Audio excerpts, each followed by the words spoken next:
Hola amantes del básquet, hoy vamos a hacer un nuevo vídeo análisis de esta serie que estamos haciendo de cómo juegan los nuevos jugadores procedentes del draft. Ya llevamos a Markelle Fultz número 1 y a Lonzo Ball número 2 y ahora vamos con el número 3, Jayson Tatum, que por eso estoy tan de verde hoy, hoy voy con los míos, hoy voy con el jugador que han elegido los Boston Celtics, mis Boston Celtics, que es otro jugadorazo, porque lo de este draft es caviar y no se puede decir de otra manera. Increíble draft y increíbles jugadores. Vamos con los números de Jayson Tatum. Jayson ha logrado en 33 minutos 16,8 puntos, 7,3 rebotes, 2,1 asistencias, 1,3 robos, 1,1 tapón, 34% en triples y 45% en tiros de campo. Dicho eso, tiene cosas que mejorar, pero como veis es muy flexible, tanto en robos como en tapones, y además tiene un gran porcentaje en tiro de campo, aunque el triple tiene que mejorarlo, un 34, pues poco para lo que se le espera, y más con esas comparaciones que tiene de Paul Pierce, Carmelo Anthony, etcétera, etcétera, etcétera. Así que veremos si lo mejora o no lo mejora. De momento vamos a saber un poquito más de él. Vamos con sus ventajas. Y como os llevo diciendo en toda esta serie, pues un jugador que es pues top 10, incluso top 5 diría más bien, de los drafts. Normalmente el físico le acompaña, o sea, es raro el jugador que sea un jugador sin ningún físico, ya sea por altura, como por ejemplo en su momento Porzingis, o ya sea por puro músculo, como en su momento pues Russell Westbrook, por ejemplo, por decir algunos nombres, o Wiggins más cercano. Destacan por la facción muscular, y Porzingis era más por la estatura, la envergadura.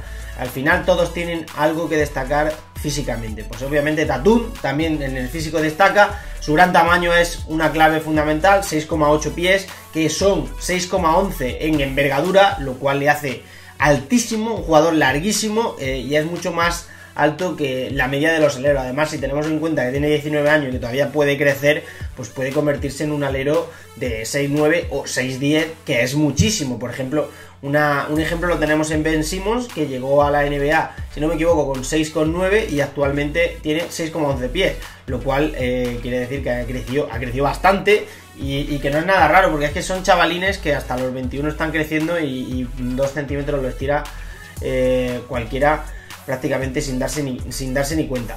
Bueno, hablando de esta envergadura, gran extensión de brazos para acabar cerca del aro con un dribbling, hombros además que son anchos y rápidos de cadera, que le hace muy bueno en defensa también, o por lo menos muy útil. Este físico le ayuda a acabar por encima del aro, pese a las ayudas defensivas. Pese a que le ayuden, a él da igual que sean 2 o 3 los que le vengan, acaba o intenta acabar por encima si coge la ventaja después del primer dribbling, diríamos. Veloz en metros lisos, con pasos muy largos. Una gran característica de Jayson Tatum. Otros jugadores que por ejemplo la tienen esta es Kevin Durant. Lo hemos visto hacerlo durante todas las finales de la NBA. Pasos largos, salir al contraataque, coger el rebote y él mismo salir a intentar el coast to coast. ¿Por qué? Porque abarcan mucho campo este tipo de jugadores, y en este caso pues Jayson Tatum también lo tiene, así que cubre muchísimo terreno de juego y en muy poco tiempo. Muy bueno en el coast to coast, en coger el rebote y salir corriendo, en correr líneas de contraataque y en acabar por encima del aro. Y además puede usarse como 4 en un hipotético small ball para los Celtics, y que digamos que podría ser Isaiah Thomas, Marcus Smart, Jaylen Brown o Jae Crowder, y él como 4 más Horford. O sea, muy interesante, muchas variantes de juego y un jugador que es increíble. Vamos con más cositas, más ventajas que tiene. Su versatilidad en ataque, que esto diría que es su principal fundamento. Es un jugador que llega del draft como ofensivo y hay que pulirle la defensa, pese a tener posibilidades físicas y posibilidades por inteligencia, porque es un jugador inteligente.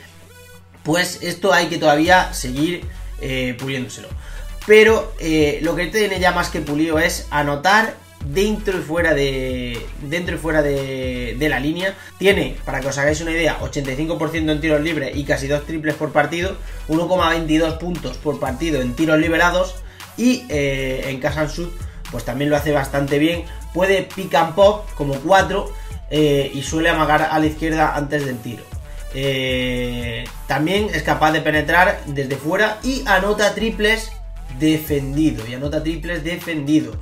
No es su mejor cualidad, como los porcentajes demuestran, y el pick and pop, mientras sea de mid rango, de rango medio, todavía le va mejor que si es de triple, porque ya, como sabéis, no es su mejor especialidad. Si hablamos de especialidad de este jugador, tenemos que hablar de una cosa concreta: su poste medio. Es su gran virtud. Postear a un jugador a poste medio, que quiere decir que no sea debajo del aro y que no sea tampoco del triple, tenerlo de espaldas y luego en reverso, en pick and pop, en step back, en cualquier tipo de cosas de estas, él resuelve la situación a la mil maravillas. Es para que os deis una cuenta, para que os hagáis una idea, alguien que hacía mucho esto, o lo hace todavía, Dirk Nowitzki. Y otro gran jugador que quizás es uno de los mejores que ha pasado por la liga haciendo esto, quizás es el gran especialista de esto, además de Dirk Nowitzki, es Carmelo Anthony, que también lo hace mucho y es un jugador con el que se le compara muchísimo. Como digo, tiene el mejor step back de este draft, y en esto además tiene como referente pues a Carmelo. Excelente juego de piernas en el poste, además, porque también es capaz de acabar en penetración, no solo tiene que ser en tiro. Más virtudes de su versatilidad en ataque es la gran capacidad de pase que tiene, ya sea utilizando su envergadura y dando el pase por encima del rival hacia el compañero, o utilizando en el pick and roll también su envergadura para, ojo, aquí, acabar en penetración o doblar el balón. Muchas cosas que puede hacer, muchas variantes, y un jugador que salvo esa manchita que tiene en el triple, en ataque está muy hecho. Aunque hay que tener cuidado porque Brandon Ingram venía incluso mejor que él en esas facetas, aunque es verdad que el físico de Brandon Ingram tampoco es el de Jason Tatum. Jason Tatum tiene mucha más corpulencia que Brandon Ingram. Vamos con más cosas importantes. Vamos ahora con su potencial defensivo, que pese a ser una de sus carencias, también las tiene ahí, también tiene ese potencial, esa posibilidad de ser muy bueno en defensa, como por ejemplo lo tiene Markelle Fultz. Y hablamos de potencial defensivo, pues tenemos que hablar de cosas como sus piernas para el tamaño que tiene. Es un jugador que, pese a que debe mejorar su intensidad, tiene las herramientas y el instinto para aguantar a jugadores de perímetro o más pequeños. Pero, como digo, debe mejorar tanto intensidad como incluso el propio físico. También sabe utilizar su estatura contra cuatros pequeños. O sea, es algo de lo que se ha aprovechado muchísimo en la NCAA y que está todavía en entredicho que lo pueda hacer en NBA, porque, por ejemplo, te puedes encontrar un 3 como Kevin Durant, que es perfectamente un 4, pues imaginad el tipo de 4 que se puede encontrar. Por ejemplo, Anthony Davis, Karl Anthony Towns son jugadores que en NCAA incluso eran pivot. Entonces, es complicado que puedas sacar ventaja de tu estatura contra 4 en la NBA, aunque él sí la podría todavía incluso conseguir contra aleros, porque para ser alero sigue siendo alto. Más cosas que hace defensivamente es aprovechar pues esa estatura para rebotear muchísimo. Es un jugador de los que más rebotean del draft, de los que vienen en la posición de alero, y yo creo que la NBA va a seguir haciéndolo porque es muy intuitivo y es capaz de hacerlo con mucha facilidad en ese sentido. Y por último, pero no menos importante, si hablamos de su potencial defensivo, tenemos que hablar de sus robos y sus tapones. ¿Por qué? Porque es un jugador que promedia más de uno en los dos ámbitos de juego. Es algo que le convierte en un jugador muy completo y que además está por explotarse, pero ya tiene grandes virtudes, por ejemplo, llegando desde el lado débil, desde detrás, o incluso aguantando a su propio defensor con la mano arriba y acabando intimidándole o directamente tocándole el balón. Un jugador que tiene muchas cosas buenas para ganar, tanto en defensa como en ataque. Bien hecho, muy hecho en ataque, pero en defensa se le puede pulir muy bien y puede llegar a ser el jugador. No por algo se le compara con Paul Pierce, que defendiendo era una bestia. Que se lo pregunten a LeBron James, a ver quién es el jugador que más ha odiado en defensa. Vamos con sus virtudes no tan buenas, vamos con sus desventajas, vamos con sus debilidades, y empezamos precisamente con lo que acabamos de hablar positivo. Tiene mucho potencial, pero tiene muchas carencias en defensa. Consistencia defensiva está todavía por ver, no es un jugador del que te puedas fiar defendiendo porque no cumple con los requisitos que un jugador de esa faceta puede tener, sobre todo en intensidad. Vuelvo ya con datos. Intensidad en la defensa está por ver, en ocasiones es indisciplinado y se esfuerza poco. Eso no se lo puede permitir y Brad Stevens no se lo va a permitir y Marcus Smart menos. Es imposible que eso lo hagan los Celtics y creo que es una faceta que acabará mejorando. Flota demasiado a los jugadores de perímetro. Claro, no se quiere arriesgar porque tiene muchas papeletas en que le rompan los tobillos. Todavía no está hecho en ese sentido y jugadores como por ejemplo Kyrie Irving, que se lo va a encontrar, pues es muy arriesgado que le salga mucho, pero tampoco les puede flotar. Entonces es una faceta que tiene que pulir para poder aguantar lo máximo posible con ellos, como aguanta Kevin Durant, como aguanta LeBron, como aguanta Paul George, que con el tiempo lo han conseguido, pero el mismo LeBron cuando llegó era mucho más rígido en la defensa y le podía poner dificultades algún que otro escolta. Entonces, pues con el tiempo lo ha conseguido evitar. Más cosas que tiene que mejorar: muy mala defensa del pick and roll, que tiene que parar pues con Brad Stevens, o si no será un gran hoyo en su historial, porque es difícil que la NBA no te clave en un pick and roll si defiendes de esta manera.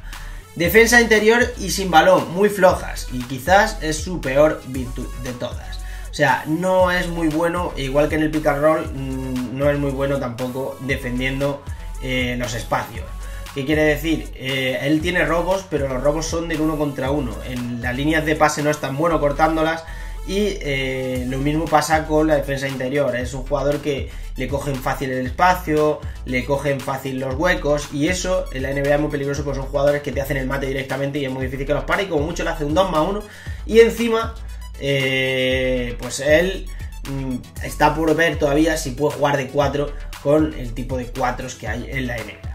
Vamos con más cosas negativas que tiene. Pues obviamente había que hablar de su racha de tiro, porque es un jugador inestable, es muy inestable, y lo demuestra sus propios porcentajes. Sus porcentajes en la NBA no, en su carrera NCAA y High School es del 30% en triples. Eso no lo tiene que mejorar, o si no, pues también será un lastre, y más en la actual época que corre. También hay que hablar que tiene un 1 de 11 en triples tras pick and roll, lo cual obviamente eso también tiene que trabajarlo. Mecánica es algo lenta para la NBA y dificulta su catch and shoot, porque le da tiempo a los defensas a que le intimide o que directamente pues le toquen el balón y no pueda anotar esa canasta, que debería ser una canasta fácil en catch and shoot. Más cosas que están por ver: la creación de juego. Esta es otra de las grandes puntillas, ¿vale? Que lo peor es su defensa interior y su defensa sin balón, pero esta es otra cosa que está por ver, porque le ha sacado muchas ventajas de ser defendido o de jugar contra 4s que incluso él tenía ventaja en la NCAA, y eso ahora no va a ser tan fácil porque las envergaduras son mucho mayores en la NBA. Hay que contar también con el mal bote que tiene, porque en la defensa de la NBA son mucho mejores jugadores defendiendo y te sacan el balón muy rápido. Expone demasiado el balón el señor Jason Tatum. Más cosas: es muy previsible en las penetraciones y fuerza las acciones en exceso. Eso recuerda un poco a Carmelo Anthony en su época, menos EQ, ahora ya está acabando más su ciclo, pero tuvo muy buena época inteligente en los Knicks, que por ejemplo en Denver no se veía y seguía forzando muchísimo las situaciones. Hay que verlo también ahí, pero eso tiene que corregirlo ya. O sea, eso se corrige diciéndole: oye, ya no eres tú el líder del equipo, ahora tienes que jugar como un rookie y ir metiéndote poco a poco, porque si fuerza jugadas así no va a conseguir nada en la NBA. Y por último, la mano izquierda, que para finalizar no tiene una gran eficacia y tiene que mejorarla. Una cosa más que debe de mejorar en la creación de juego en la NBA es su toma de decisiones en general y su poca visión. Vale que da 2 pases, que tiene también una capacidad de pase aceptable, muy buena, pero la usa poco. Si la usara más, sacaría más puntos y él fallaría menos y además tendría menos pérdidas. Esa es su otra gran puntilla y esas son sus debilidades. Este es un poco el juego, lo bueno y lo malo de Jason Tatum. Espero que os haya gustado, compartidlo con vuestros amigos, sobre todo si son de Celtics, seguro que quieren saber cómo juega este hombre, cómo juega de verdad, porque tiene que saber lo bueno y lo malo. Y sobre todo suscribirse al canal y darle like, que a mí me ayudáis, y también, claro, comentadme, que yo siempre os responderé mientras esté en mi mano. Así que esto es Jason Tatum, espero que os haya gustado. Hasta otra.